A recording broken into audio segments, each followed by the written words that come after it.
Buenas tardes, jóvenes. Pues el día de hoy nos toca ver la continuación de los actores del sistema acusatorio oral y adversarial.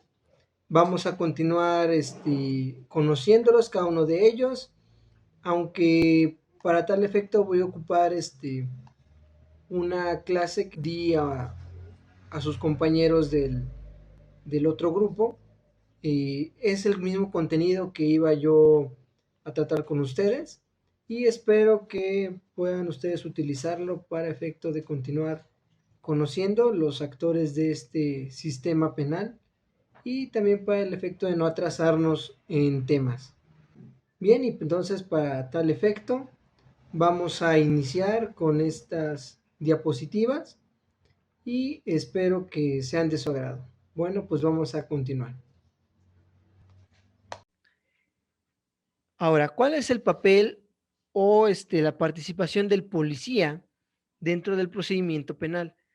Pues jóvenes es una de las más importantes porque generalmente es el policía la autoridad que se va a constituir en los lugares donde haya ocurrido un delito o donde hayan encontrado indicios de un delito, ¿no?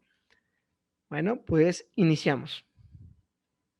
Bueno, el policía va a actuar bajo la conducción y mando del Ministerio Público, con apego a los principios de legalidad, objetividad, eficiencia, profesionalismo, honradez y respeto a los derechos humanos. De nuevo, esto lo encontramos en el artículo 130 del Código Nacional. Ahora, hablemos de las obligaciones del policía. El policía va a tener la obligación de recibir denuncias sobre hechos que puedan ser constitutivos de delito e informar al Ministerio Público por cualquier medio y de forma inmediata, eso es muy importante, de forma inmediata, de las diligencias practicadas, es decir, de lo que haya realizado eh, o durante su intervención en los hechos. Bien, número dos, va a poder recibir denuncias anónimas e inmediatamente deberá hacerlo del conocimiento del Ministerio Público a efecto de que éste coordine y también inicie la investigación conducente, ¿no? Ahora, al respecto de esto, como lo decíamos, el primer respondiente es la primera autoridad que se constituye en un lugar para responder al llamado ciudadano sobre la comisión de un delito o el hallazgo de indicios que hacen presumir la comisión de un hecho con apariencia de delito, ¿no? Ahora, ¿cuál es el papel de la policía como el primer respondiente? Muy importante, muy relevante, sobre todo porque sobre el policía va a caer la responsabilidad de elaborar el informe policial homologado. ¿Qué es el informe policial homologado? El informe policial homologado es aquel, dada la redundancia, informe que va a realizar el policía que se constituyó en un lugar para poder describir la situación en la cual intervino y, en dado caso, las cuestiones por las cuales realizó la detención de un ciudadano.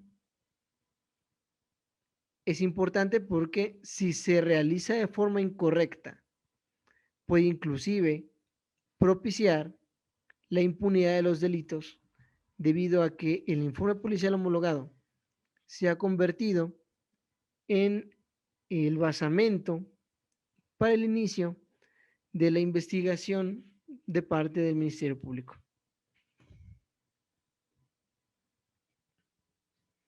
Bueno, como ya lo habíamos dicho, el policía como primer respondiente es la autoridad con funciones de seguridad pública en el lugar de intervención.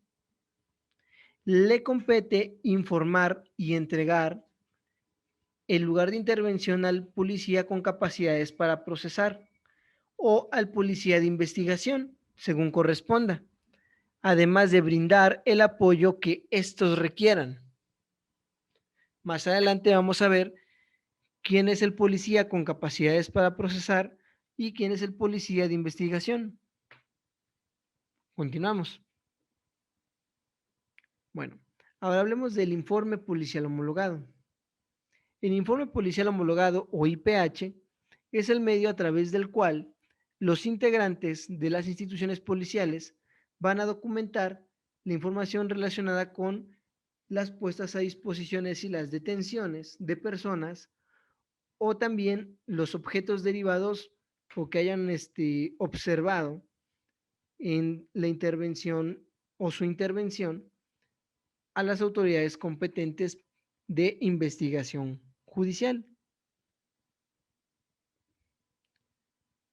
Ahora, este informe policial debe contener eh, ciertos requisitos, ¿no? Como los que son los datos de identificación del policía, es decir, de quien lo está realizando.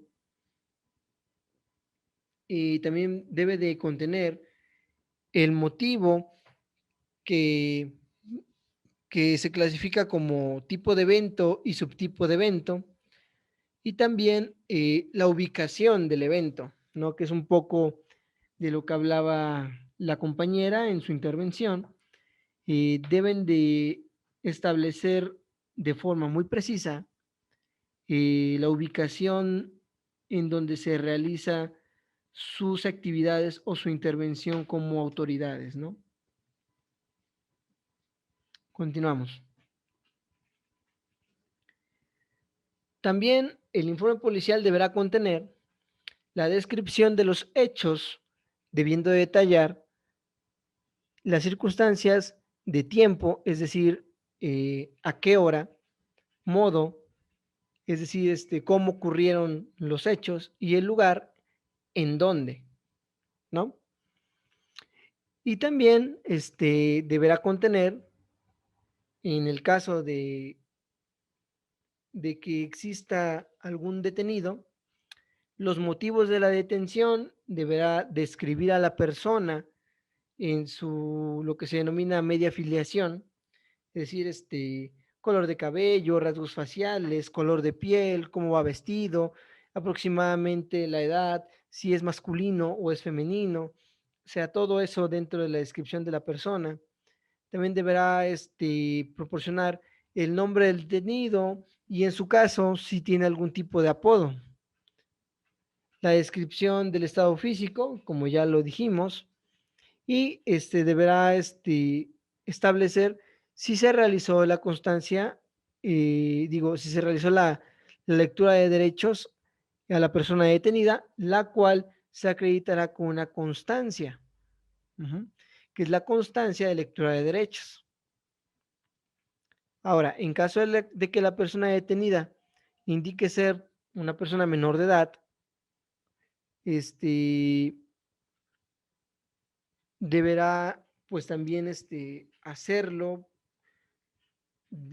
hacerlo patente en el informe, es decir que es una persona menor de edad, o si dentro de su intervención se aseguró un vehículo o se inspeccionó un vehículo, deberá nombrar el vehículo, las características del vehículo, el color del vehículo, la marca del vehículo, en su caso, qué objeto se encontró, y también deberá decir si utilizó la fuerza o si no fue necesaria la utilización de la fuerza. También el informe policial homologado deberá contener eh, la autoridad a la cual fue puesta en disposición la persona detenida.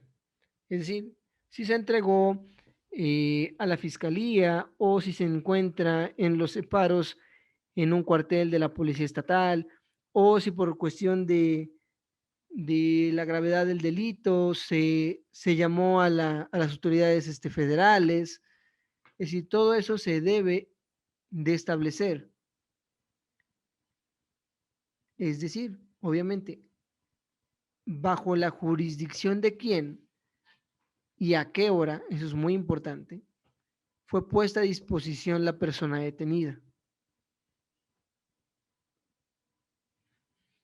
Bien, el oficial deberá actuar en la investigación de los delitos en estricto apego a los principios de legalidad, de objetividad, de eficiencia, de profesionalismo, de honradez y respeto a los derechos humanos reconocidos en la Constitución y en los tratados internacionales.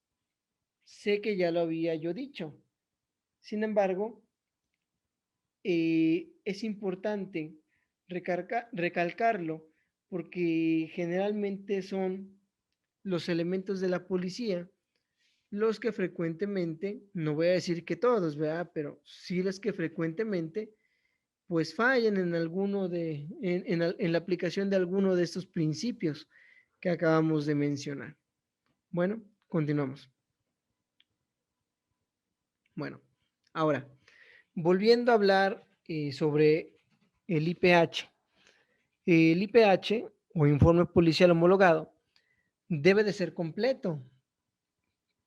Es decir, los hechos deben describirse con continuidad y cronológicamente, y resaltando lo importante.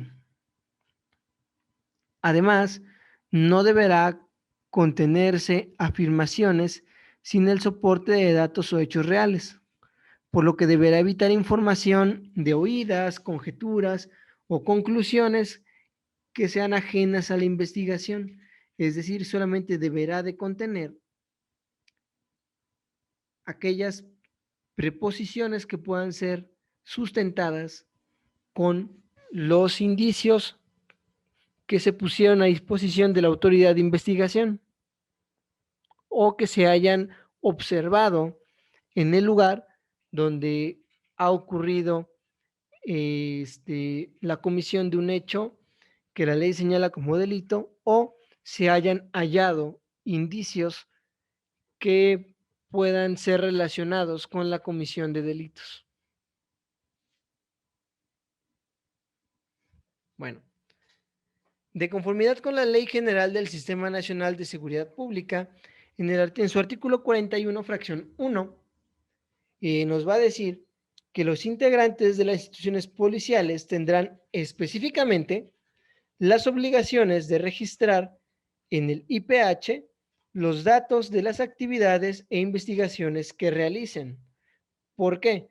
Porque también, además de ser un documento importante para la investigación, también es el documento que va a dar este testimonio, por así decirlo, de el alcance de la intervención que tuvo el policía dentro de los hechos. Porque también el policía en determinado momento podrá, ya sea que lo solicite el Ministerio Público o la defensa, podrá ser llamado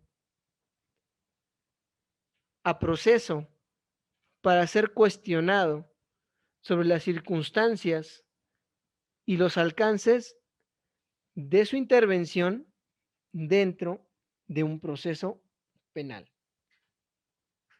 Muy bien, continuamos. Ahora, la fracción 2 de este artículo 41, pues nos va a remitir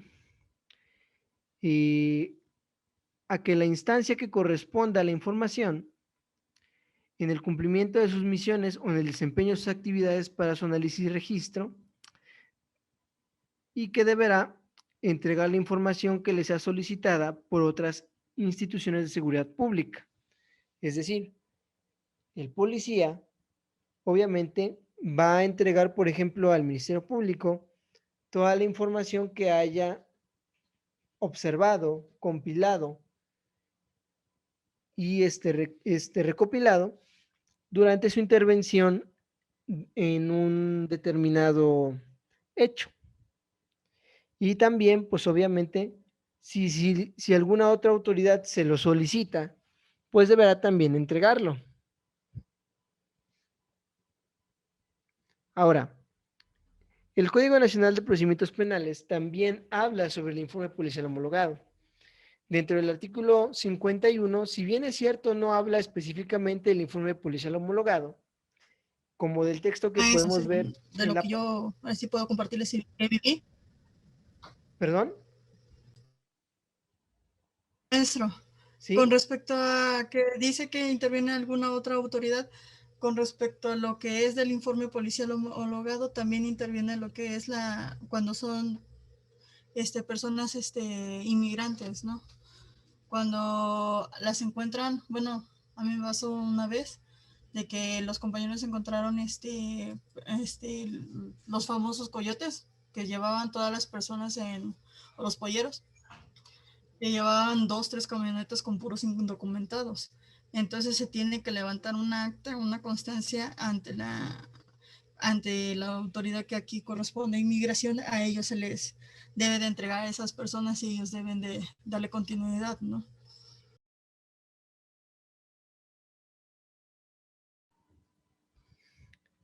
Volviendo al informe policial homologado, y el artículo 51 del Código Nacional, y como les decía yo, del texto que pueden ver en pantalla, y si bien es cierto, no nos habla específicamente de el informe policial, sí nos habla de lo que se va a poder usar en la investigación.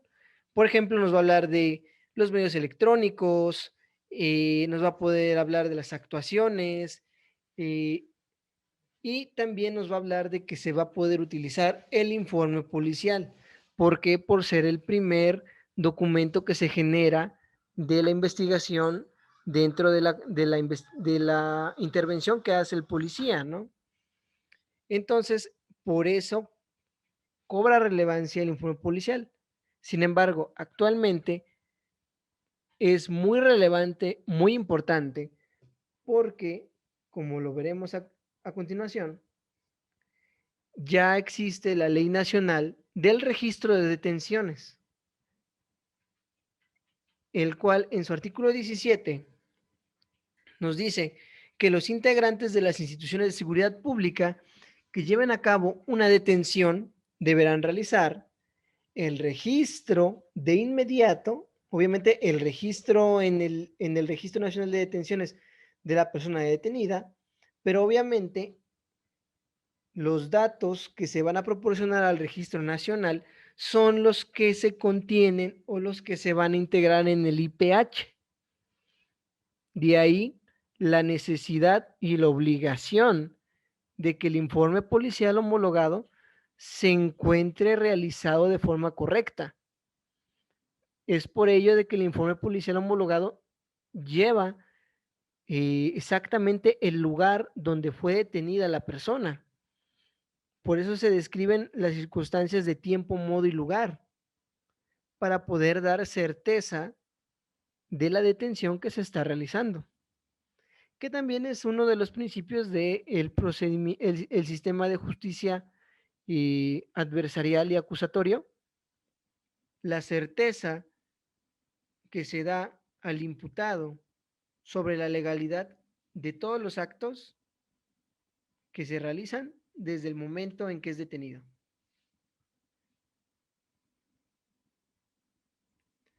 Ahora, hay dos lineamientos que son muy privilegiados para el llenado, entrega y recepción, registro, resguardo y consulta del informe policial homologado. Tienen como objeto señalar los criterios al respecto de lo siguiente. Uno, la publicidad y disponibilidad del informe policial homologado y el llenado del informe policial homologado. ¿Sí? Ahora, ya para terminar de hablar del informe policial homologado, podemos decir que este es un documento tan complejo. Aquí lo tenemos visto de manera muy preliminar. Les voy a subir el enlace al Classroom para que puedan verlo. Es un formato estandarizado que contiene pues todo lo que ya hemos visto. Y esto es tan importante de que un error en el informe policial homologado de parte del policía podría generar una situación que trascienda en la libertad de una persona que haya cometido un delito, generando la impunidad. Como ya lo hemos visto en otras ocasiones, los errores derivados de la falta de capacitación de las partes en este nuevo sistema de justicia penal tienen como consecuencia la impunidad de los delitos. Así de delicado es el informe policial homologado, que en muchas ocasiones es la primera actuación o incluso la primera comunicación a la autoridad de investigación de que ha ocurrido un hecho que la ley señala como delito. Bueno, continuamos, jóvenes. Bueno, ahora ya pasamos con la policía con capacidades para procesar.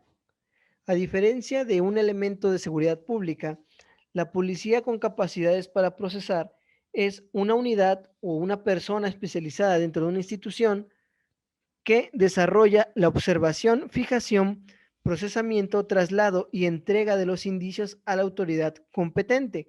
Aquí en el estado de Veracruz son los peritos de criminología y criminalística, o también llamados peritos de campo, porque al menos hasta donde yo sé, la policía estatal no tiene una división científica que sea la que realice la, el levantamiento de los indicios. Se llama servicios periciales para que ellos sean los que recolecten los indicios. Por ejemplo, aquí tenemos una foto de un policía con capacidades para procesar de la división científica de la extinta Policía Federal, ¿no? Continuamos, Maestro, ¿sí? en este caso, aquí el policía, para que antes de que no haya algún entorpecimiento de dónde se ocurrieron los hechos, por eso el policía debe de saber asegurar el área de los hechos, porque si no lo asegura y entorpecen donde ocurrieron los hechos, ahí es donde cae en deficiencia de cómo se realizó el IPH, porque mueven alguna pieza o entra otra persona desconocida, entonces por eso primero aseguran el lugar para que Sí, puedan llegar los peritos y puedan realizar su trabajo. sí, mira, el policía puede asegurar el lugar con esta cinta amarilla que generalmente colocan, pero de asegurar el lugar a que ellos puedan recolectar lo que está, los indicios, eso es muy diferente. Porque, por ejemplo, se ha visto también que luego van y le colocan vasitos encima de las balas. Pues ha ocurrido en muchas ocasiones de que esos vasitos son usados y ya contaminaste el indicio y ya no se puede usar.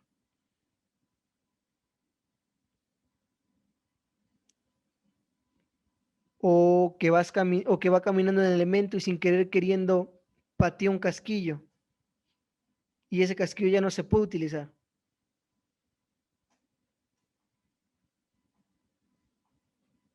Así de delicado es la intervención de la policía, porque el elemento de seguridad pública es efectivamente lo único que puede hacer es asegurar el lugar, no puede realizar recolección. Sin embargo, en muchas ocasiones ha habido casos de policías que contaminan los indicios, mueven los vehículos, inclusive mueven la posición de los cuerpos. Y eso fue un caso que, por ejemplo, ocurrió aquí en la ciudad de Jalapa, me parece hace 2 años, un operativo sobre la calle Lázaro Cárdenas, en la cual pues tuvo como consecuencia el fallecimiento de uno de los agresores y para la mala suerte de los elementos, pues las cámaras de C4 vieron todo y pues ahí se vieron todas sus travesuras, por así decirlo, ¿no? Entonces, muchas veces es por imprudencia, es decir, un descuido hace que un indicio ya no se pueda utilizar y otras es con dolo, ¿sí? Pero bueno, volviendo a lo que nos ocupa, la policía con capacidades para procesar es, como ya le había dicho, esa división especializada o elemento especializado para la recolección de indicios. Eh, por ejemplo,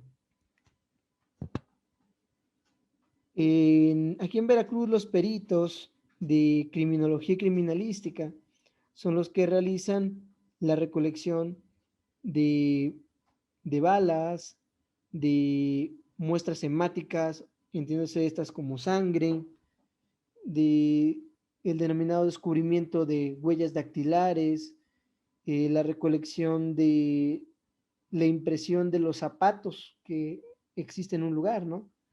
Eh, También llevan a cabo diligencias de inspección del lugar, eh, secuencia fotográfica se le denomina, ya no es como inspección judicial, es secuencia fotográfica.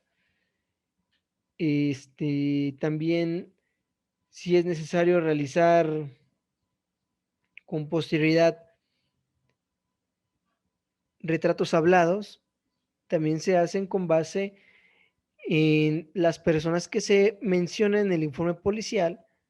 Posteriormente se hace una entrevista con las personas para ver si alguno de ellos recuerda facciones físicas del supuesto responsable, ¿no?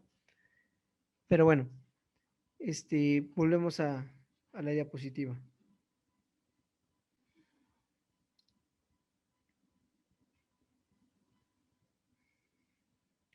Bueno, al policía con capacidades para procesar, como ya lo vimos, le va a corresponder el procesamiento de los indicios, elementos o materiales probatorios, que incluye también las etapas de identificación, documentación, recolección y embalaje de los mismos. Y en su caso, va a realizar la entrega de todo esto a la policía de investigación. Ahora, ¿quién es el policía de investigación? Bueno, le corresponde al policía de investigación verificar las actividades con diferentes instituciones en el lugar de intervención bajo el mando del Ministerio Público. En su caso, entregar el lugar de intervención a la policía con capacidades para procesar, recibir los indicios o elementos o materiales probatorios u objetos con su correspondiente registro de cadena de custodia, resguardar los objetos, instrumentos o productos del delito, recibir el lugar de intervención para su liberación y además de recibir las actas generadas por los intervinientes y trasladar los indicios u objetos a los lugares correspondientes. Ahora, ¿quién es la policía de investigación? Es la policía ministerial. Es aquella que siempre está adscrita a las fiscalías y que está al mando de los agentes del Ministerio Público. Son aquellos que van a realizar, como lo acabamos de ver, la recepción de los indicios, la cadena de custodia pertinente, van a recibir también, van a realizar la liberación del lugar de intervención o también la recepción del lugar de intervención, ¿sale? Y también van a tener la tarea de custodiar los indicios de investigación, aunque este último, al menos en el estado de Veracruz, sea muy lamentable porque se trata a los indicios sin el mayor cuidado.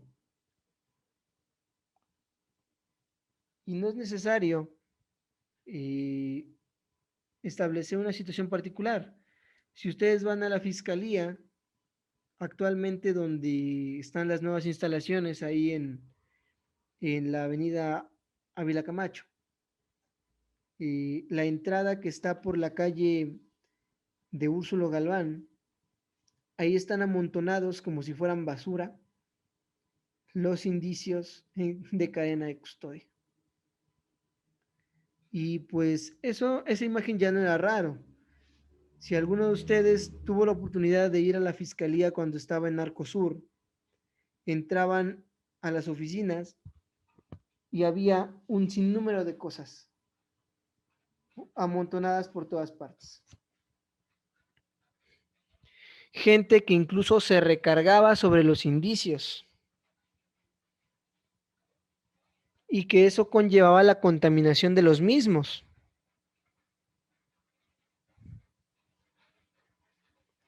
Es decir, aquí en el estado no existe un almacén donde se coloquen, no tenemos la famosa bóveda de indicios. Aquí se van y se tiran ahí donde se puedan acumular. La situación es de que un mal manejo de los indicios también puede propiciar en la impunidad de los delitos. Bueno, volviendo. Bueno, el policía procesal. El policía procesal actualmente es una unidad dependiente de la Guardia Nacional, antes bajo el mando de la Policía Federal, y que también tiene sus homólogos en las instituciones de seguridad pública de las entidades federativas, que tendrá las funciones de realizar los traslados de las personas procesadas y sentenciadas a los recintos judiciales en donde se celebrarán sus audiencias. También tendrá que prestar la seguridad y custodia de la persona privada de su libertad en los recintos judiciales en coordinación de las demás autoridades de seguridad competentes. Y tres, cumplir los mandamientos judiciales, relacionados con las personas sentenciadas y aquellas que hayan obtenido la libertad condicional. Y también, por cierto, esto lo encontramos en el artículo 22 de la Ley Nacional de Ejecución Penal, y la custodia penitenciaria. Ahora, el custodio penitenciario es el encargado de mantener la vigilancia, orden y tranquilidad de los centros penitenciarios y las demás instalaciones que determinen las disposiciones aplicables. ¿Ok? Tiene la obligación de salvaguardar la vida, la integridad y la seguridad de los PPL. ¿Quiénes son los PPL? Es como se le denomina actualmente a los internos. Se les llama persona privada de la libertad. También deberá salvaguardar la vida, la seguridad y también los derechos de los visitantes y del mismo personal adscrito a los centros penitenciarios y de las instalaciones que determinen las disposiciones aplicables. Y también tendrá, pues, de conformidad con el artículo 19 de la Ley Nacional de Ejecución Penal, deberá dar cumplimiento a lo dispuesto en las resoluciones judiciales respecto a la pena privativa de la libertad en los rubros de seguridad y custodia, ya sea en los centros penitenciarios, fuera de estos, y de los recintos judiciales en coordinación con las demás autoridades competentes. Ya para finalizar, la intervención del policía, vamos a ver este gráfico. En este gráfico nos va a resumir pues de que el policía pues, es un cuerpo de seguridad federal o local, dependientes obviamente de la respectiva Secretaría de Seguridad Pública, y que tienen la obligación de prevenir, detener, investigar la comisión de delitos. Actúan bajo un mando y la conducción del Ministerio Público para efectos de la investigación. ¿Por qué quise retomar esto último del policía? Bueno, en primer lugar, ya para dar por terminado el tema de los policías. Y en segundo lugar, pues para mencionar el aspecto del mando, ¿no? De la misma forma que funciona en el ejército, el mando de las instituciones de seguridad pública también va a distribuir responsabilidades al respecto del actuar, ¿no? Un ejemplo, en el delito específico de desaparición forzada, si se señala al comandante de una unidad de la policía, los allegados o cercanos al comandante también serán señalados por la autoridad, ¿sí? ¿Por qué? Porque si bien es cierto, eran un mando subordinado o existe un mando subordinado, debieron de haber hecho del conocimiento de las autoridades la comisión de esas actividades, ¿no? Bueno, eso al respecto del policía era lo último que quedaba y pues vamos a continuar.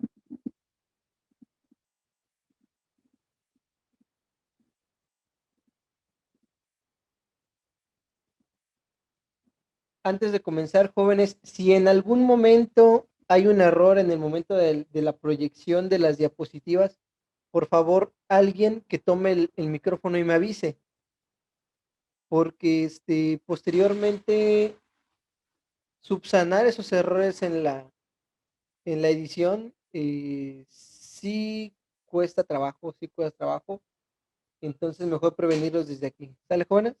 Bueno, vamos ahora sí ya a iniciar. El día de hoy nos toca hablar de el juez, que es otro de los intervinientes, otro de los actores de este nuevo sistema. Y al respecto del juez, nos vamos a dar cuenta que hay varios jueces, en específico tres en nuestro sistema de justicia oral, ¿no? Entonces vamos a iniciar ya el tema. Iniciamos con nuestro pequeño gráfico de resumen. Aquí encontramos que vamos a encontrar tres jueces. El juez de control, que va a intervenir durante toda la investigación inicial y la investigación complementaria, que para efectos de este pequeño diagrama lo encontramos como en rosadito y morado. Posteriormente vamos a encontrar disculpen, también el juez de control va a intervenir en la etapa intermedia, que la encontramos aquí en la etapa, en el color azul. De hecho, si nosotros aquí vemos, tenemos los aspectos morados y los aspectos aquí de, de la etapa, ahora sí, la etapa inicial, la etapa complementaria, y aquí tenemos el aspecto de la audiencia o etapa intermedia. Hasta aquí vamos a tener la intervención del juez de control, ¿sí? Posteriormente tenemos la intervención del juez de juicio oral. Si vemos de este lado, tenemos la etapa de juicio oral, ¿sí? Lo tenemos aquí como en verde, y va a intervenir durante toda esta etapa del procedimiento, ¿sí? Básicamente, el juez va a intervenir desde el auto de apertura a juicio oral, todo lo que se desahogue hasta la emisión de la sentencia. Hasta aquí va a intervenir nuestro juez de juicio oral y posteriormente vamos a tener al juez de ejecución de sanciones, que obviamente solamente va a vigilar que los efectos de la sentencia que se derivó del juicio, pues se apliquen con estricto apego a los derechos fundamentales, derechos humanos y bajo los principios que se dictó la sentencia. Ahora, si nosotros vamos acá, aquí está la etapa de ejecución de sanciones, ¿sale? Y obviamente ya para reforzar lo último, el juez de control va a intervenir, pues obviamente desde el principio del procedimiento oral, ¿no? Que es por aquí aproximadamente cuando el Ministerio Público va a pedir la audiencia privada, donde va a solicitar la orden de presentación o orden de aprehensión, ¿sí? Toda la etapa de investigación inicial en su etapa de control, bien, que va a ser el control de la detención, el término constitucional, también va a estar durante el desahogo de pruebas del término constitucional, si así los hubiera, en la audiencia de imputación, va a también conducir el debate de la resolución y vinculación a proceso, va a estar presente durante el aspecto del denominado las medidas cautelares, ¿sí? Y también en el momento del debate de la investigación complementaria, que ves este periodo morado, la investigación complementaria, durante esta etapa del procedimiento, nosotros vamos a poder ofrecer este, mm, o así medios de prueba que serán debatidos en la etapa intermedia, que es esta como color aqua, ¿no? Y la etapa intermedia, ya lo veremos más adelante, va a tener el objetivo de depurar el procedimiento, de someter a debate las pruebas para emitir el auto de apertura de juicio oral, que va a ser solamente el desahogo de aquellas pruebas que hayan sido perfeccionadas a través de la etapa intermedia. Y bueno, aquí ya sería redundante volver a este, eh, comentar lo que es la etapa de juicio y el juez de control, pero sin embargo se los explico para que entiendan bien cómo funciona este gráfico. ¿Sale, jóvenes? Bueno, pues continuamos. Bien, hablemos de los jueces y magistrados. Más adelante hablaremos en qué momento van a intervenir magistrados. Listo. Bien, como lo dije al principio, hablaremos del juez de control. ¿Quién es el juez de control?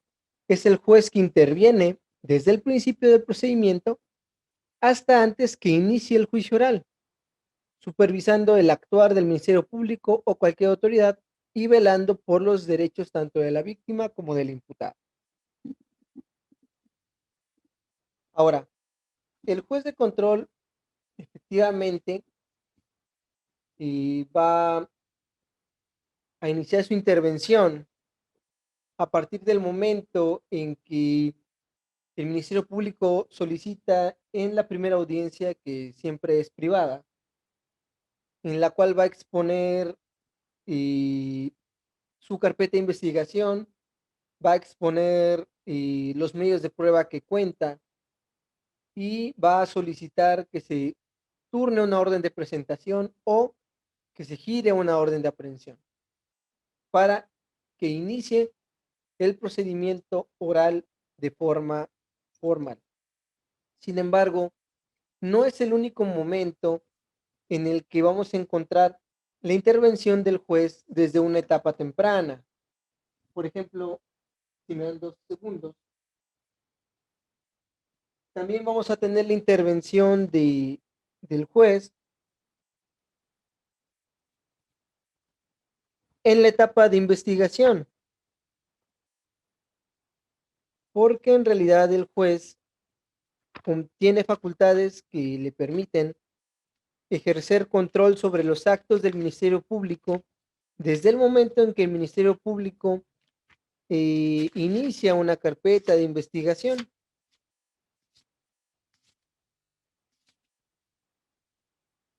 ¿Sí? Por ejemplo, si nosotros nos vamos al artículo 258 de nuestro Código Nacional de Procedimientos Penales, y yo lo tengo aquí, voy a ver si lo puede. Ahí está, 258, notificaciones y control judicial. Ese es el artículo que vamos a leer a continuación. Nos dice que las determinaciones del Ministerio Público sobre la abstención de investigar, el archivo temporal, la aplicación de un criterio de oportunidad y el no ejercicio de la acción penal deberán ser notificadas a la víctima u ofendido, quienes las podrán impugnar ante el juez de control dentro de los 10 días posteriores a que sean notificadas de dicha resolución.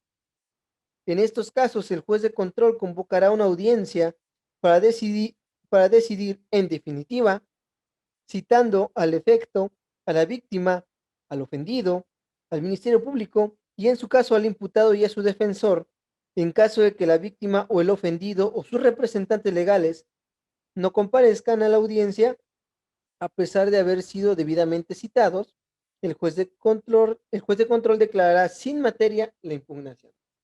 Muy bien. Por ejemplo, aquí nos dice el artículo, la determinación del Ministerio Público sobre la abstención de investigar.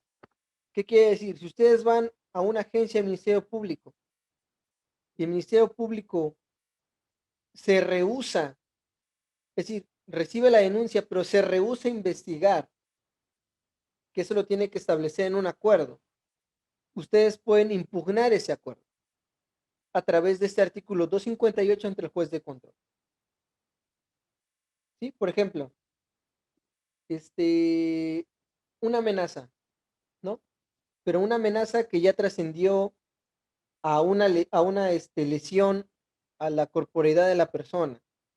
Es decir, no solamente es una amenaza, sino que cumplió con el criterio que exige la Corte, que es de que básicamente ya llegues con un ojo morado a la agencia del Ministerio Público, que para mí es ridículo, pero bueno, son las jueces, son los ministros del supremo órgano de impartición de justicia, y pues ellos dijeron que para que una denuncia de amenazas sea creíble, tienes que llegar con un ojo morado a la agencia de la fiscalía. Bueno, entonces, tú llegas, dices, la persona me agredió, me amenazó de muerte, está realizando acciones que efectivamente reflejan un acoso directo hacia mi persona, me está persiguiendo. Y el fiscal dice, pues no es suficiente para mí, yo me abstengo de investigar.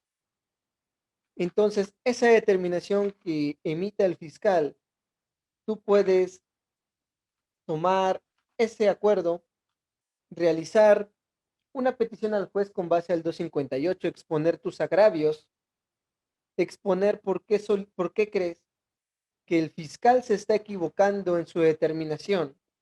Y lo que va a hacer el juez es de que va a abrir una audiencia en la cual te va a citar a ti, a tu defensor, digo, a tu asesor jurídico, en caso de la víctima, ¿no? Y va a citar al fiscal y le va a pedir que se explique en audiencia pública por qué se abstuvo de investigar. Y entonces será el juez de control quien podrá decir si es fundada esa determinación del fiscal o si el fiscal tiene que iniciar la investigación por los delitos denunciados. ¿Ok? Esto también, como lo dice el 258, se va a aplicar para el archivo temporal, que el archivo temporal es cuando una carpeta de investigación que se inició, se hicieron ciertas diligencias, no obtiene o no recibe el suficiente material probatorio como para judicializarla, entonces se decreta un archivo temporal. El archivo temporal es, como vulgarmente decirlo, vamos a guardar esta carpeta a ver si salen nuevas pruebas, ¿no? Pero guardar la carpeta simboliza parar los actos de investigación. Entonces, eso también puede ser objeto de revisión del juez con base en el 258 del código, ¿sí? Con base en el 258 del código, nosotros podemos acudir ante el juez y dar nuestras razones de sobre por qué creemos que aquello es infundamentado, ¿no? Ahora, también la aplicación de un criterio de oportunidad. ¿Qué quiere decir? Que se le haya otorgado algún beneficio a, a la parte denunciada. Si se considera que ese beneficio es indebido, también se le puede exigir al fiscal que se justifique, ¿no? Eh, el no ejercicio de la acción penal, que es generalmente lo que más daña a la víctima, porque un no ejercicio de la acción penal significa que se recibió la denuncia, se inició la investigación, se recabaron pruebas, y probablemente la persona fue citada, se le notificó de que existía una investigación en su contra, y aún así se decretó un no ejercicio de la acción penal, ¿no? En el cual, pues, no hay, se determina que no hay delito que perseguir. Entonces, esa es otra determinación que puede ser objeto de control judicial conforme al 258. Es decir, ustedes pueden acudir ante el juez para que el Ministerio Público o fiscal justifique que efectivamente se cumplen todos los requisitos para un no ejercicio de la acción penal, ¿no? Estas son las veces en las que el juez de control va a intervenir desde una etapa temprana del procedimiento, siendo esta la etapa de la investigación inicial. ¿Por qué? Porque es su función el tutelar los derechos de las partes en plena igualdad. Y obviamente uno de ellos, pues es el derecho de acceso a la justicia, que contempla la justicia plena, la justicia pronta, la justicia expedita y la justicia efectiva, y entonces sobre ello va a actuar el juez. Que en la etapa de investigación se respete efectivamente el derecho de las partes a la justicia, siendo la víctima, o al debido proceso, siendo el investigado, y es por eso que encontraremos que ciertas determinaciones van a requerir la intervención temprana del juez de control en el proceso. ¿Sale? Entonces, vamos a continuar.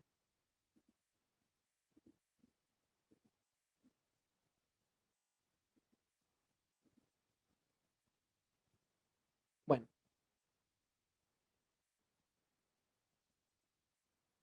eh, al respecto del juez de control, se establece que el Poder Judicial Federal y de los estados contarán con jueces de control que resolverán en forma inmediata y por cualquier medio las solicitudes de medidas cautelares, providencias precautorias y técnicas de investigación de la autoridad que requieran control judicial, garantizando los derechos de los indiciados y las víctimas u ofendidos.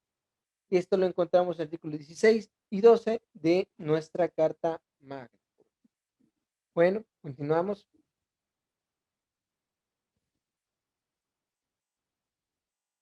Bueno, una de las tareas de los jueces de control es resolver de forma inmediata, ¿sí? O al menos con cierta inmediatez. ¿Qué es lo que se necesita solicitar de resolver de forma inmediata? Las solicitudes de medidas cautelares, providencias precautorias y técnicas de investigación de la autoridad. Ahora, ¿cuáles son las medidas cautelares? Obviamente, las que pesan sobre el indiciado, ¿sí? Por ejemplo, tal vez la presentación periódica, la exhibición de una garantía económica o la prohibición de entrar o salir del sitio judicial, de frecuentar ciertas personas o ciertos lugares, y las providencias precautorias que también versan en el mismo sentido, sin embargo, que pueden ser al respecto, como por ejemplo el cuidado judicial de la víctima, la custodia del lugar, domicilio o personas cercanas a la víctima, o también la prohibición al investigado de acercarse a la víctima, a los testigos o los familiares de esta. Y al respecto de aquellas que sean investigación de la autoridad, pues se refiere necesariamente a aquellos actos de investigación que conllevan una molestia, ¿sí? O un acto de molestia. ¿Cuáles son estos? La intervención de comunicaciones, tal vez un orden de cateo, tal vez en la citación misma de una persona a un acto como una audiencia, ¿no? A eso se refiere. Bueno, ahora hablemos del juez de juicio oral. Sé que tal vez suene como que nos estamos adelantando, sin embargo, y aquí lo que yo busco es de que ustedes conozcan los tres tipos de jueces, ¿sale? Ya más adelante veremos las etapas del juicio, cada una de ellas, y ahora sí, la intervención de los jueces y pues ya ustedes ya sabrán cuál es la competencia de cada uno de ellos, ¿no? Continuamos.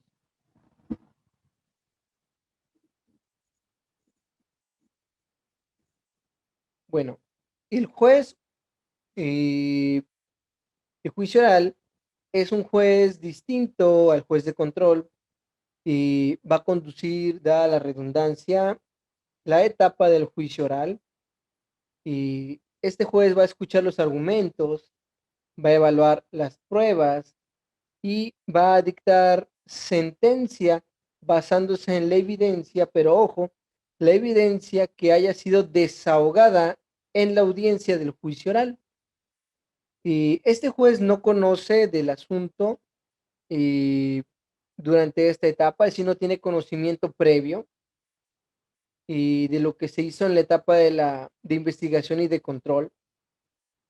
Esto para preservar un criterio neutral, objetivo e imparcial durante la etapa del juicio oral.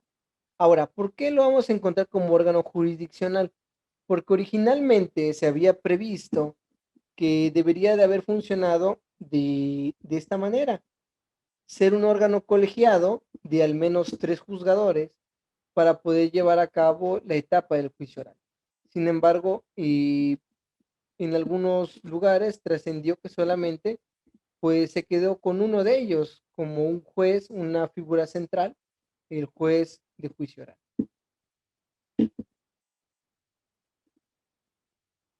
Ahora, el juez de juicio oral es un derecho de toda persona imputada, ¿sí?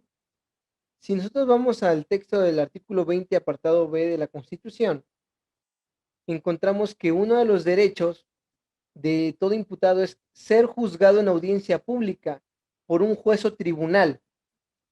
La publicidad de esta audiencia solo podrá restringirse en los casos de excepción que determina la ley por razones de seguridad nacional, seguridad pública, protección de las víctimas, testigos o menores, cuando se ponga en riesgo la revelación de datos legalmente protegidos o cuando el tribunal estime que existen razones fundadas para justificarlo, ¿sí? Entonces, un juez de juicio oral también es un derecho constitucional de toda persona, porque es el juez que va a llevar la audiencia a través del cual se va a cumplir esta disposición contemplada en el artículo 20, apartado B de nuestra Constitución Política. Entonces, continuamos. Y el tercero de estos jueces es el juez de ejecución. El juez de ejecución tiene el encargo de vigilar y controlar el cumplimiento de las sanciones penales, es decir, de la sentencia, jóvenes. Además, debe velar por los derechos de los sentenciados y solucionar conflictos entre internos y autoridades penitenciarias. Ahora, el juez de ejecución se integra a través de la reforma del 2008, que fue la que introdujo el sistema penitenciario, o que introdujo al sistema la institución del juez de ejecución de sanciones. Ahora, esta reforma en lo sustancial estableció el cambio de visión hacia el delincuente, pasando a un estado psicológico donde prevalece la readaptación para transitar a un estado social donde el objetivo es la reinserción o la reincorporación del delincuente.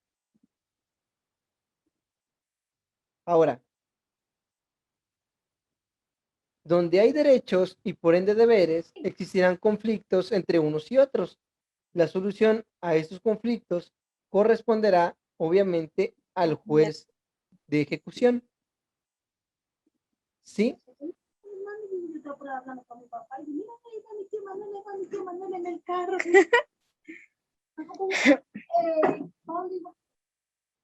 estaba poniendo atención? Pues estaba en el carro. Estaba hablando por teléfono, ponía atención, pues y eso porque el padre le dijo, sí, ahí va mi tío Manuel, ahí va mi tío Manuel. Teníamos que ir ahí, no. Gracias. Bueno, continuamos.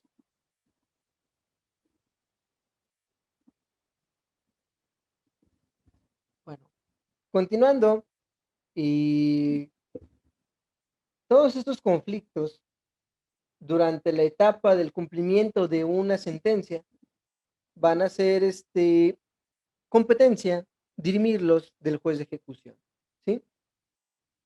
Y el recluso también ya no deberá considerarse como un simple sujeto pasivo que debe de ser tratado, ¿no? Curado, reeducado y resocializado, sino como un sujeto activo de su propio tratamiento, para lo cual necesita ayuda psicológica, social, educativa y laboral, entre otras. Estos jóvenes son los principios del sistema penitenciario mexicano, son las bases a través de las cuales se crean las prisiones de México, ¿sí? Y esos principios dicen que se debe capacitar en el deporte, en el trabajo, en la educación a la persona para que pueda ser reintegrada a la sociedad y sea un ente que pueda incorporarse. Sin embargo, lo que no o lo que sigue quedando pendiente en el aspecto penitenciario es el estigma social del cual y van a ser objeto y siguen siendo objeto todos aquellos,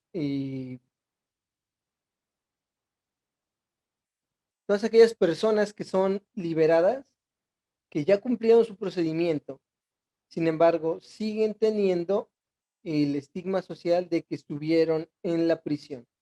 Y eso en determinado momento les puede cerrar puertas laborales, educativas o de desarrollo social, que desgraciadamente en algunas ocasiones terminan llevándolos a reincidir en la conducta delictiva, porque en muchas ocasiones pues ellos ya se adaptaron al sistema de las prisiones.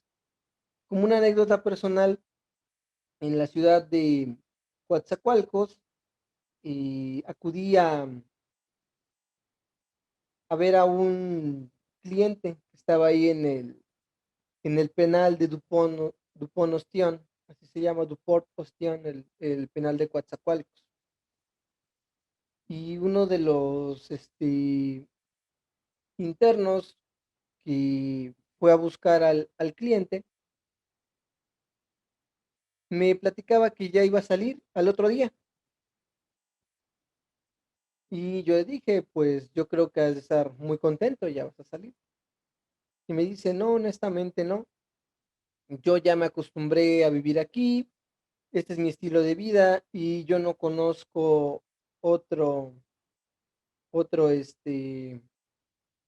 otro modo de vida. Lo que refería es de que afuera no tenía nada. Si ahí en el penal él tenía trabajo, él tenía sustento, pero que él al salir no tenía trabajo y no le iban a dar trabajo, derivado precisamente de haber estado recluido, que su familia lo había rechazado, su esposa lo había rechazado desde hace muchísimos años y ya nadie iba a verlo desde hace muchísimos años, por lo tanto tampoco ella contaba con su familia. Entonces, lo que él decía era de que saliendo iba a reincidir para que lo volvieran a regresar al lugar donde él ya se había adaptado a vivir. Y ahí es donde nuestro sistema penitenciario está fallando, ¿sí? Porque aunque se intenta, entre paréntesis, cumplir, no se le está dando a los egresados de los centros penitenciarios la oportunidad efectiva de reintegrarse a la sociedad, ¿no? Bueno, entonces continuamos.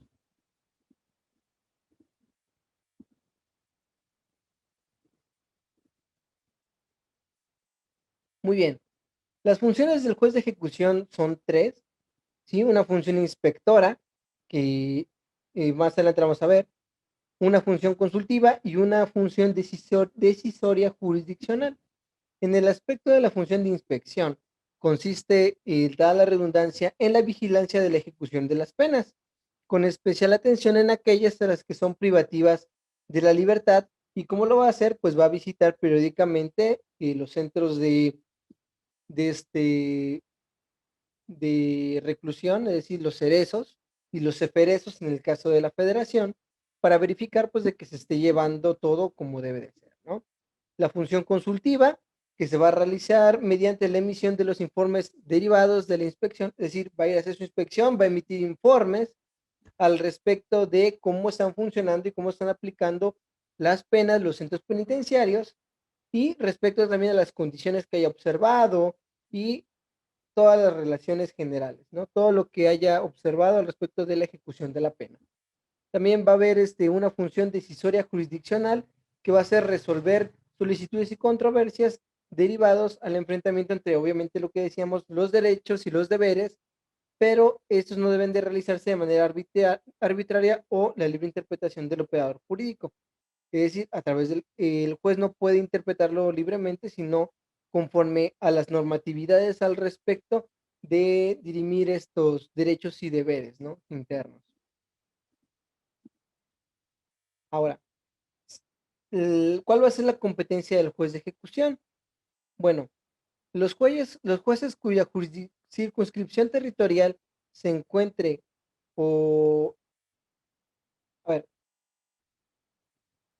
acomodar ideas otra vez. Los sentenciados que se encuentren dentro de la circunscripción territorial del juez van a estar bajo el procedimiento de un determinado juez de ejecución, ¿sí? Y él va a ser el encargado de resolver todas aquellas controversias derivadas de la puesta a disposición en un centro de readaptación o reinserción social y también todas aquellas al respecto de beneficios preliberacionales establecidos o contemplados por las leyes. Bueno, ¿cuáles son, continuando con las competencias del juez de ejecución? Va a garantizar que las personas privadas de la libertad y se les respeten sus derechos fundamentales reconocidos por la Constitución y los tratados internacionales. También va a garantizar que la sentencia condenatoria se ejecute en los términos en que fue emitida por el juez de juicio oral. ¿Sí? Va a decretar medidas de seguridad, custodia de la persona privada de libertad o en caso de que llegue a haber algún tipo de enfermedad mental, ¿no? O algún tipo crónico, continuo o irreversible. También va a sustanciar y resolver incidentes que se promuevan para lograr, por ejemplo, el cumplimiento de la reparación del daño. Va a garantizar la defensa de las personas privadas de la libertad, como debe de hacerse en todo el procedimiento, y también va a aplicar la ley más favorable a las personas privadas de la libertad. También va a establecer las modalidades sobre las condiciones de supervisión, supuestos de libertad condicionada, sustitución de penas y permisos. También va a rehabilitar los derechos de la persona sentenciada una vez que se cumpla con la sentencia y va a imponer medios de apremio que procedan para hacer cumplir sus resoluciones. ¿Sale, jóvenes? Eso es por cuanto hace al juez de ejecución y ya con eso terminaríamos de hablar del juez. Ahora hablamos de la víctima.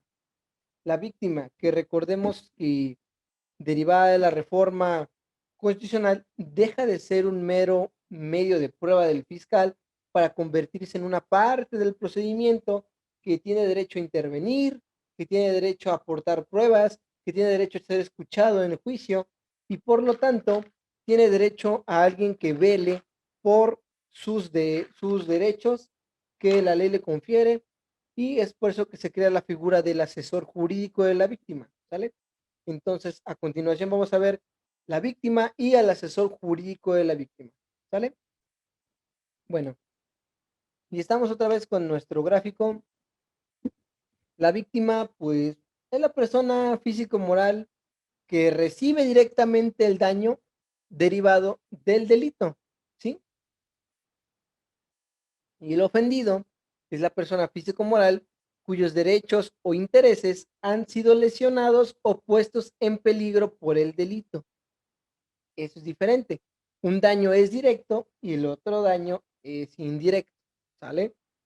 Bueno, ahora, si nosotros nos damos cuenta aquí, La intervención de la víctima va a ser durante todo el procedimiento, excepto durante la etapa de ejecución de sanciones, aunque yo en lo personal no estoy de acuerdo con esto porque precisamente la víctima es la que en la etapa de ejecución de sanciones puede impulsar el aspecto de la reparación del daño. O sea, la reparación del daño es un derecho de la víctima y aquí lo puede hacer también valer.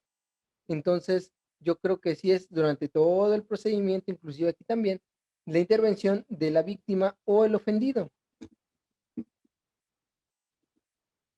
Bueno, hablando de la víctima, en los delitos cuya consecuencia fuera la muerte de la víctima, o en el caso en que ésta no pudiera ejercer personalmente los derechos que el código le otorga, se considerarán como ofendidos las personas siguientes.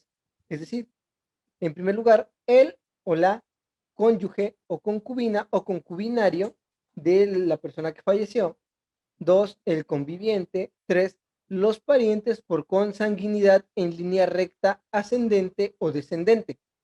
Recordemos que la línea recta ascendente son los padres y la línea recta descendente son los hijos, sin limitación de grado por afinidad, es decir, por afinidad civil, lo que conocemos como familia política, o cualquier otra persona que tenga algún tipo de relación afectiva con la víctima.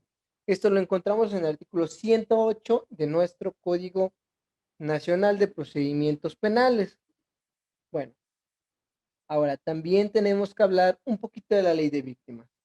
Y en el artículo 4 de la ley de víctimas nos dice que se denominarán víctimas directas aquellas personas físicas que hayan sufrido algún daño, menoscabo económico, físico, mental, emocional o en general cualquier tipo de puesta en peligro o lesión a sus bienes jurídicos o derecho como consecuencia de la comisión de un delito o violaciones a sus derechos humanos. ¿Sí? Es decir, la víctima directa obviamente es la que recibe la lesión directa, y obviamente no necesariamente debe ser física, como lo acaba de decir, puede ser económica, moral, patrimonial o de intereses, siempre y cuando se tenga acreditado el interés jurídico y el interés legítimo dentro de las pretensiones que se están realizando, ¿no? Entonces, continuamos.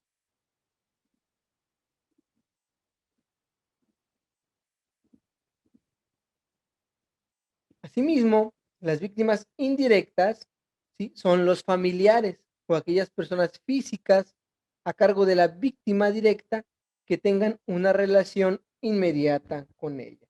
Por ejemplo, aquí les puse una foto y las víctimas indirectas, los familiares de las personas desaparecidas.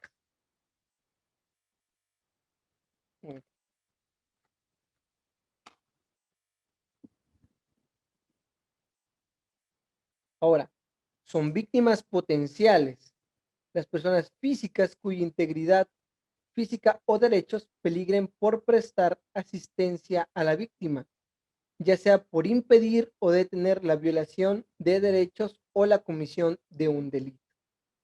Es decir, toda aquella persona que pueda recibir algún tipo de represalia derivada por haber ejercido alguna acción para evitar la consumación o detener la violación de un derecho o la comisión de un delito.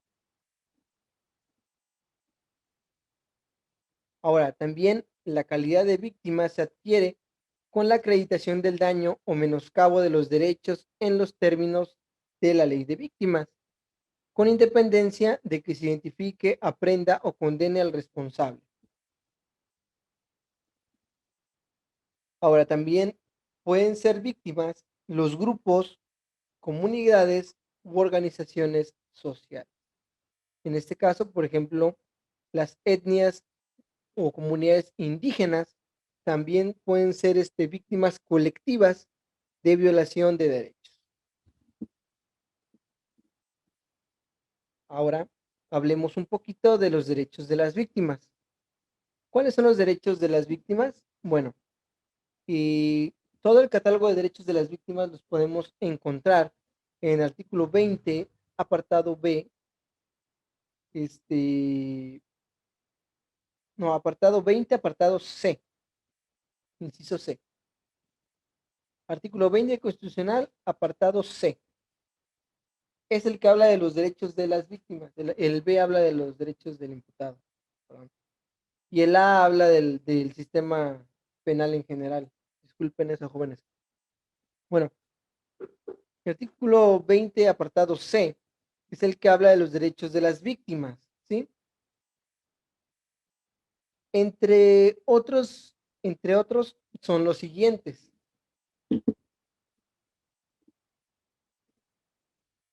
Ser informado de los derechos que en su favor le reconoce la Constitución. 2, que el Ministerio Público y sus auxiliares, así como el órgano jurisdiccional, les facilite el acceso a la justicia y les presten los servicios que constitucionalmente tienen encomendados. También contar con información sobre los derechos que en su beneficio existan y comunicarse inmediatamente después de haberse cometido el delito con un familiar e incluso con su asesor jurídico. A ser informado cuando así lo solicite del desarrollo del procedimiento penal por su asesor jurídico y contar con un asesor jurídico gratuito en cualquier etapa del procedimiento. Ahora, aquí ya debería haber aquí hay un paréntesis, porque efectivamente si alguien quiere contar con un asesor jurídico particular, lo puede hacer y lo puede pagar. Inclusive hay mucho debate acerca de que cuando una víctima solicita los derechos de un profesionista, pues los honorarios, es decir, lo que le pagó el abogado, pues deben ser parte integral de la reparación del daño. De hecho, es parte de lo que se denomina la reparación integral del daño. ¿Por qué? Porque si no, yo no hubiera recibido una violación a mis derechos, no hubiera tenido por qué pagarle a un abogado para que representara mis derechos en un procedimiento penal. Ese es uno de los argumentos por los cuales se pugna mucho de que a la víctima se le reintegre las cantidades que paga por respecto de representación y asesoría jurídica. Bueno, pues acceder a la justicia de manera pronta, gratuita e imparcial. Número 10, participar en los mecanismos alternativos de solución de controversias. ¿Por qué es un derecho de la víctima participar en los mecanismos de solución de controversias? Porque muchas veces están condicionados a lo que diga la víctima, ¿sí? A que la víctima no se oponga de manera fundada, ¿sí? ¿A qué se refiere esto?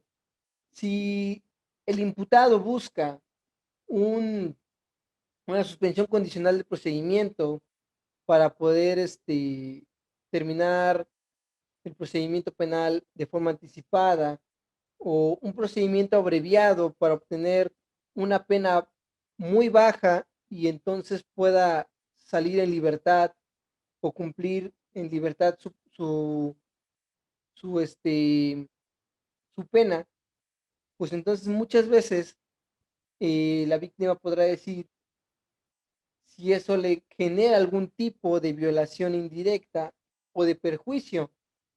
Porque, por ejemplo, puede ser de que la víctima tenga miedo de que la persona al salir busque represalias, busque dañarlo, busque dañar a los testigos, busque obstaculizar la investigación. Entonces, todo eso es lo que se toma en cuenta al momento de darle la intervención a la víctima. ¿Sí? Si la víctima tiene una posición fundada, es decir, si dice es que lo que sucede es de que el imputado es una persona con gran influencia, con gran capacidad económica, y si sale de por ejemplo, de la prisión preventiva, pues entonces me puede poner en peligro a mí, a los míos, y puede poner en peligro a la investigación con base en su posición socioeconómica y su poder económico, ¿no? Entonces, es por eso de que es un derecho de la víctima ser escuchado dentro de este tipo de procedimientos.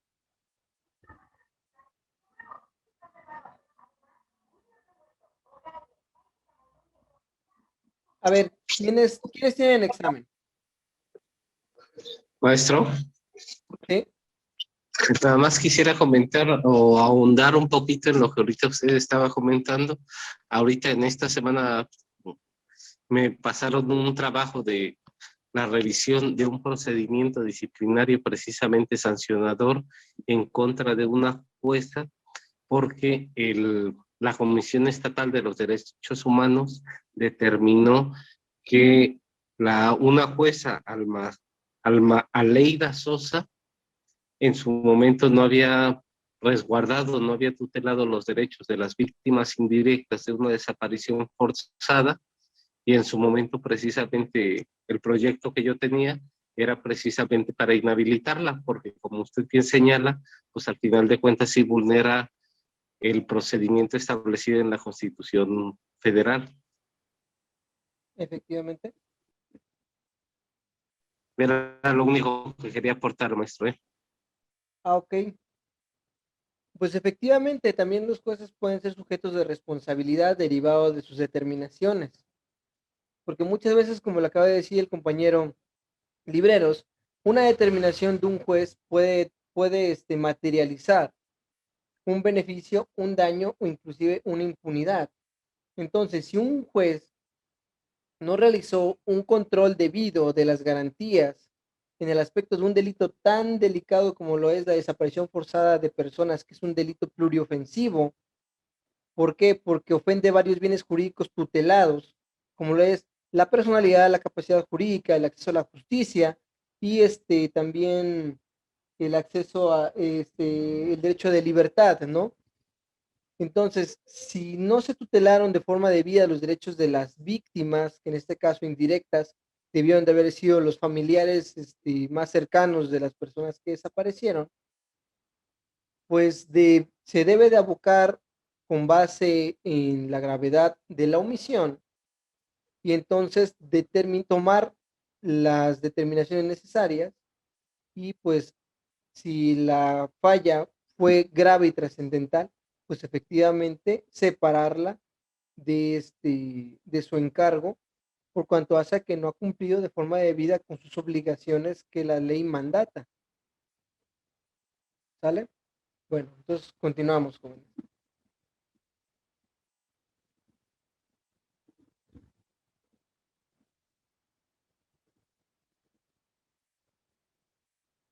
Muy bien.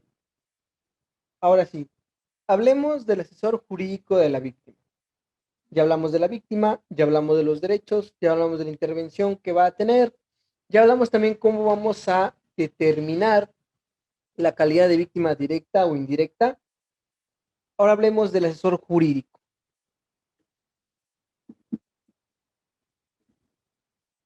El asesor jurídico y de la víctima tiene la obligación de guiar y brindar la asesoría jurídica a la víctima u ofendido durante el proceso. Si es un asesor jurídico de la defensoría, obviamente la intervención de este va a ser gratuita, ¿sí? Pero obviamente si es un asesor jurídico particular, pues nos encontraremos con el pago de honorarios, ¿no? Ahora, el asesor jurídico va a intervenir durante todo el procedimiento, también en la misma cuantía en que la víctima va a intervenir. ¿Por qué? Porque los derechos de la víctima deben ser tutelados durante todo el procedimiento penal, desde la presentación de la denuncia hasta la etapa de la ejecución de las sanciones, obviamente solamente en lo que refiere a la víctima, que es la reparación del daño. Ojo ahí, jóvenes. Entonces, continuamos. Ahora, el asesor jurídico es también al mismo tiempo un derecho de la víctima, ya lo vimos. Pero ¿cómo se nombra o cómo se asigna al asesor jurídico? Bueno, lo encontramos en el artículo 110 de nuestro código y obviamente ahí nos dice que en cualquier etapa del procedimiento, la víctima u ofendido podrá designar un asesor jurídico, el cual deberá ser licenciado en Derecho o abogado titulado, quien deberá acreditar su profesión desde el inicio de su intervención mediante cédula profesional. Lo que significa esto es el fin de cualquier tipo de coyotaje, porque cualquier persona que quiera ser asesor jurídico deberá acreditar ser un abogado titulado. ¿Y cómo lo acreditas? Con tu cédula profesional, ¿sí? Tu cédula profesional, si es de las viejitas que traían la foto tamaño diploma, te sirve. Si es de las que eran como una credencial así vertical, te sirve. Si son de las últimas cédulas que fueron así como si fueran una INE, te sigue sirviendo. Si tú eres un abogado que se tituló con una cédula electrónica, con eso y una identificación oficial, con eso te puedes acreditar tu calidad de abogado titulado y con eso puedes representar los intereses de la víctima. Claro, jóvenes, recuerden que parte del procedimiento es la capacitación de los actores jurídicos, ¿sí? Por lo tanto, el asesor jurídico debe de ser un abogado que tenga conocimiento del nuevo sistema de justicia penal para poder proteger de forma debida los derechos de las víctimas. ¿Por qué? Desgraciadamente, lo que se ve en la generalidad es de que la figura del asesor jurídico es un abogado pasivo que se sienta junto al fiscal solamente a adherirse a todas las manifestaciones que dice el Ministerio Público. Sin embargo, esto no debe de ser así y ya hay una actitud de los jueces de control de exhortar a los asesores jurídicos a que no solamente se adhieran a las manifestaciones del Ministerio Público, sino que hagan sus manifestaciones propias que sean efectivas al respecto de defender los intereses de las víctimas. Sí, por ejemplo, durante una etapa intermedia, las manifestaciones que haga el fiscal al respecto de las pruebas, si alguna de esas pruebas se encuentra mal ofrecida, el deber del asesor jurídico es intervenir, tomar la voz y decir su señoría, en este acto se subsana las omisiones del Ministerio Público al respecto de el oferimiento de la prueba tal y entonces comienza a hacerse sus alegaciones, ¿no? O si no está de acuerdo en la cuantía de la pena que se está solicitando, también el asesor jurídico podrá tomar el uso de la voz y decir por qué debería de ser una pena mayor o una determinación más alta, ¿no? Y si el fiscal al momento de realizar la imputación cometió algún error, es obligación del asesor jurídico tomar la voz y subsanar los errores que haya hecho la fiscalía, porque obviamente una imputación incorrecta pues derivaría en un detrimento en los derechos de la víctima, ¿no? Entonces, pues continuamos.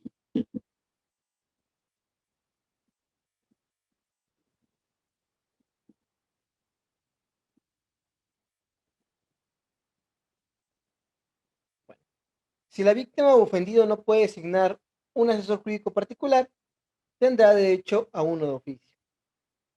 Bueno, los abogados de oficio, un paréntesis, y también hablando de los defensores de oficio.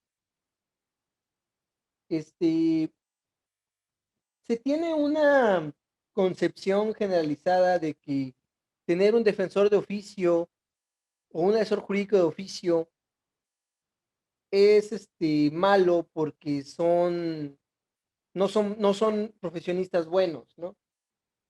Yo difiero mucho de eso y yo creo que los defensores de oficio y los asesores jurídicos de oficio probablemente son las personas que más experiencia tienen del sistema, porque todos los días están ahí.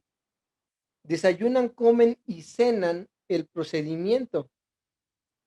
Tienen mayor intervención que cualquier abogado postulante en los procedimientos.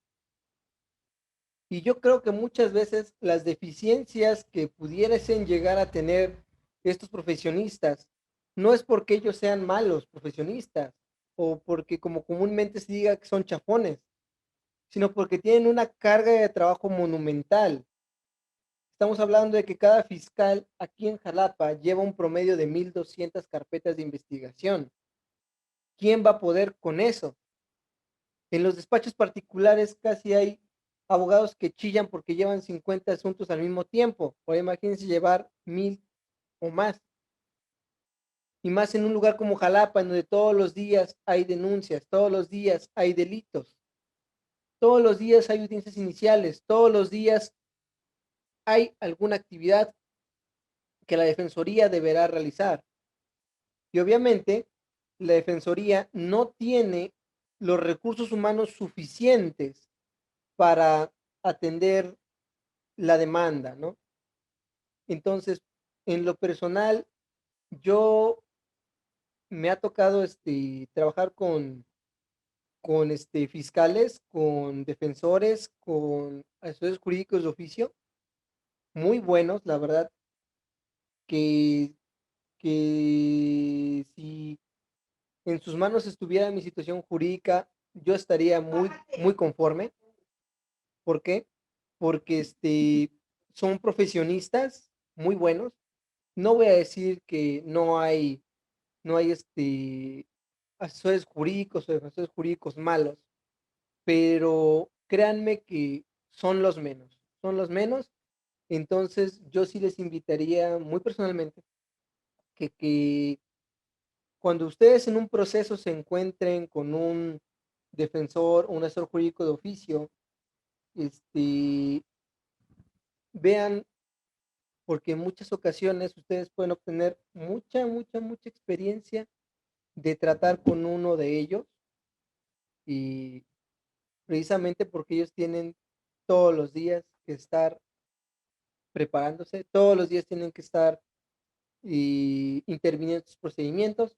Entonces, en lo personal, yo lo reconozco mucho, pero bueno, eso no va a ser un paréntesis, jóvenes. ¿Sale? Continuamos.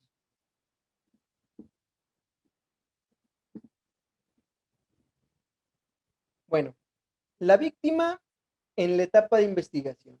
¿Por qué volvemos con la víctima? Porque la víctima va a intervenir a través de su asesor jurídico en la etapa de investigación.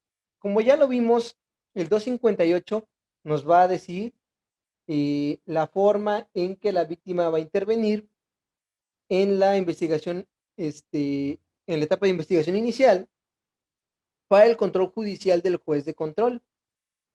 Sin embargo, todo esto lo hace el asesor jurídico, que es el que realiza los escritos, el que promueve y el que va a comparecer a la audiencia junto con la víctima, o muchas veces el que comparecerá, porque la víctima, pues, si no asiste, no hay problema, solamente con que asista el asesor jurídico, ¿sí? También en la audiencia inicial, artículos 159 y 307 de nuestro código, va a estar ahí la víctima junto con su asesor jurídico. Y en la audiencia intermedia, artículos 336 al 345, en donde va a estar la víctima con su asesor jurídico en la audiencia intermedia. Estos tres momentos procesales son los más importantes para el asesor jurídico, porque en estos tres momentos procesales son en los cuales debe defender los intereses de la víctima. ¿Sale, jóvenes? Bueno, y vamos a dejarlo hasta aquí, porque ya se nos acabó el tiempo, ¿sale? La siguiente clase vamos a hablar de el imputado y el defensor, ¿sale? Entonces voy a pasarles las infografías, los pequeños gráficos que vieron. También voy a pasarles un gráfico que se llama macroproceso del procedimiento penal acusatorio. Ese lo vamos a ver al terminar y de ver las partes del procedimiento y antes de realizar el simulacro de audiencia. Lo vamos a analizar de principio a fin, porque viene muy bien explicado al respecto del procedimiento. No lo hice yo, lo hizo una asociación que se llama Proyecto Justicia. Sin embargo, está muy bueno, se los voy a hacer llegar. Y pues eso sería todo por esta clase. ¿Alguien tiene alguna pregunta? ¿Ninguna pregunta? Perfecto.